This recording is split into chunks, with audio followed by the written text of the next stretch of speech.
He's Ross Tucker, CBS Sports Westwood One, NFL college football analyst. He was on the call, Patriots, Cardinals yesterday. I was watching, Ross, just to let you know. Everybody else is watching Bills, Lions, Eagles, Steelers.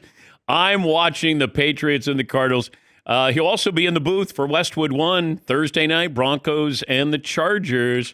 Ross Tucker joining us on the program. Where do you want to start? You tell me, man. There's a lot. I mean, I know you got Gary coming on later for Army Navy.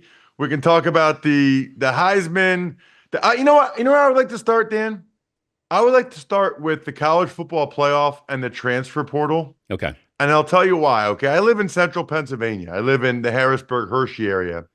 And Penn State's backup quarterback, Bo Pribula, who plays like 20 snaps a game, because Penn State has this creative offensive coordinator, and Pribula is sort of like a Trace McSorley clone.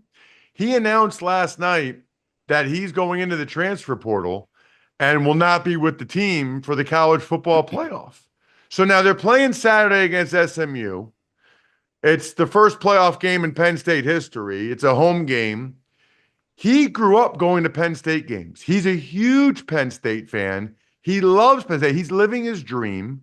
Now, we have to assume that this probably means Drew Aller, the starter, is coming back next year, because I thought if Aller left, Pribula would start a couple years. But something is so wrong here, Dan, that you've got a kid that he's an important part of the team. However, if he stays with the team through the playoffs, he's not going to get a spot somewhere else. These other programs, they're not waiting for him, right? Like, if you're at any of these other programs, name it, Memphis or Central Michigan, I don't care, Ohio State, they need to know who their quarterback's going to be. And if Pribula can't say yes to them, they got to move on to the next kid. I just hate this. This would be like if NFL free agency was the second week of January. I hate this for Penn State. I hate this for the kid. Like, this is a major, major problem for college football. This seems like an easy fix. Or the fact that they didn't think that this was possible. I said this last week. I was told by a source there are 2 players in the playoffs who are going to transfer during the playoffs. This is one of the players. There's going to be one more who's going to transfer, from what I'm told. And this is what's happening. These schools who are looking for these players now because the transfer portal is open, they are saying to them, or their representatives, we don't want you playing another game if we're going to bring you in and give you NIL. That's what's going on. And I understand both sides of this. Hey, I want to play. I'm not going to be a starting quarterback at Penn State. Yes, we're in the playoffs. They want me now. I either go now or they're going to move on to somebody else. We don't want you playing. We don't want you getting hurt. Like, if you're playing for Penn State, you might play 3 games coming up here. And that's what's amazing, is you're willing to quit on your team because somebody wants you, and they want you right now. Well, and here's the thing. Like, he grew up like 20 minutes from where I am right now. This has to be eating away. This isn't like some kid from Florida that went to Penn State. Like, there's pictures of him that they show all the time, 5 years old, 8-year-old, 10-year-old, at Penn State games with Penn State gear on. Like, he's living his dream. But, you know, like all of us in life, you get to the point where it's like, okay, the dream got this far and it was great to play football for Penn State, but the other dream is to actually be a starting quarterback, maybe have a chance at the pros, whatever. Can you imagine? Let's just picture we're watching SMU Penn State on Saturday. Second college football playoff game ever in the expanded format.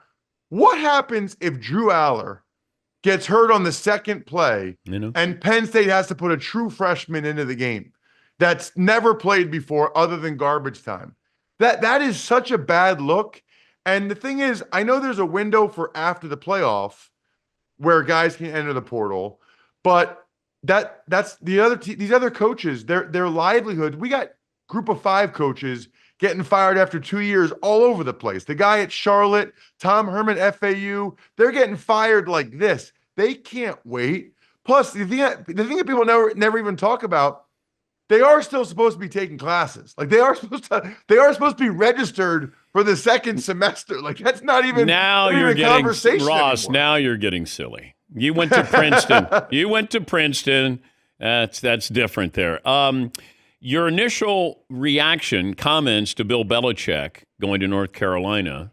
I'll give you an opportunity. Looking back on those comments, do you stand by what you said about Bill Belichick?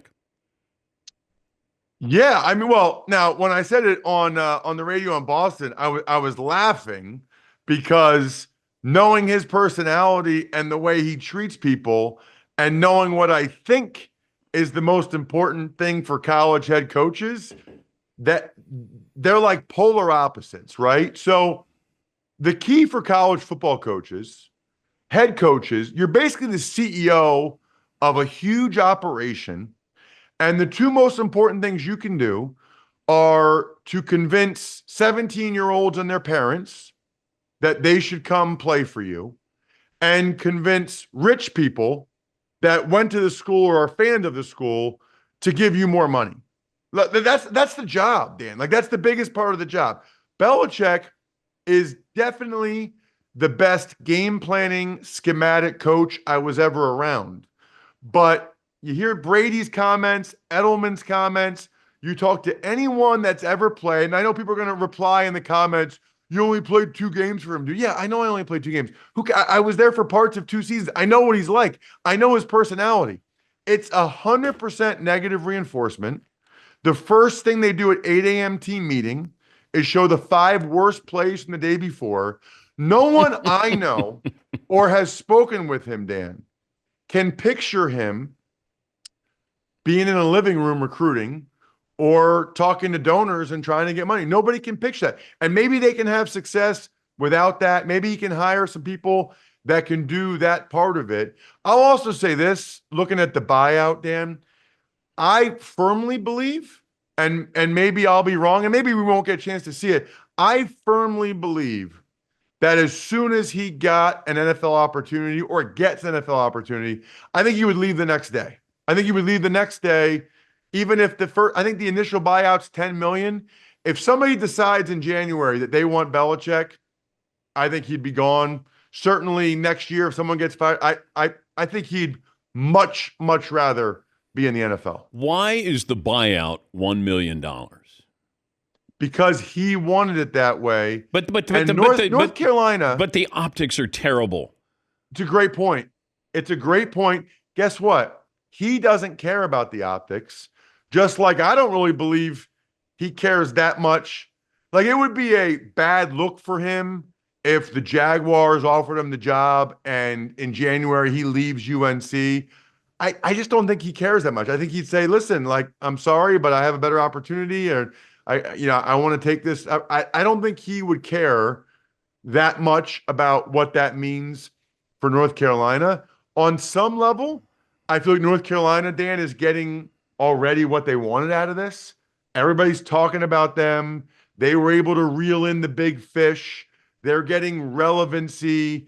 North Carolina is already getting a lot of publicity and a lot of branding out of this. I don't know.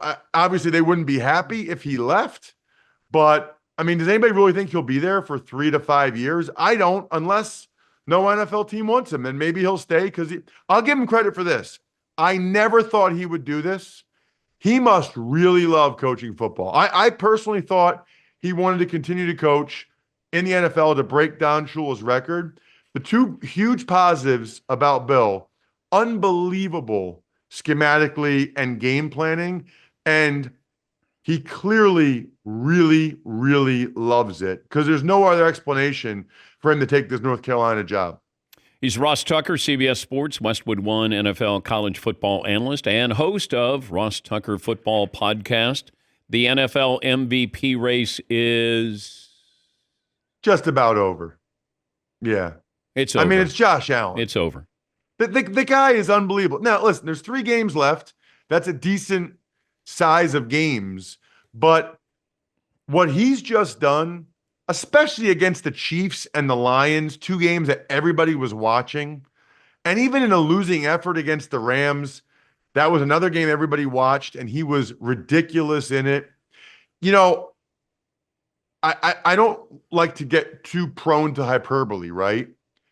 I can't, off the top of my head, think of a quarterback who I thought had a higher upside, meaning when they're playing their best, I'm not sure. Now, we know Josh has had turnover issues. He's been inconsistent at times in his career. But when he's at his best, like he is right now, who's better than him ever? He's 6'5", 245 pounds. He can run with power and speed, maybe better than any quarterback we've seen. He has the strongest arm in the NFL. He's very smart. You look around at their skill guys, they're putting up 40-some points. None of those guys are going to the Pro Bowl this year. I mean, maybe James Cook, but he's not throwing the ball to like a star receiver tandem like some of the other teams have. The guy is unbelievable. I think he's got the highest upside of any quarterback I've ever seen in my life. For when he's playing his best, I don't think anybody can top that. How concerned should the Lions be? Very. And listen, I'm from Pennsylvania. I do the Eagles preseason games. I have no ties or allegiance to the Lions. It makes me very, very sad. Very sad. This was supposed to be their year. Now Dan Campbell says it might be season enders for Aleem McNeil, their best defensive lineman, their last defensive lineman standing, and Carlton Davis, who's probably their best corner. I don't know. I've ever seen anything like this.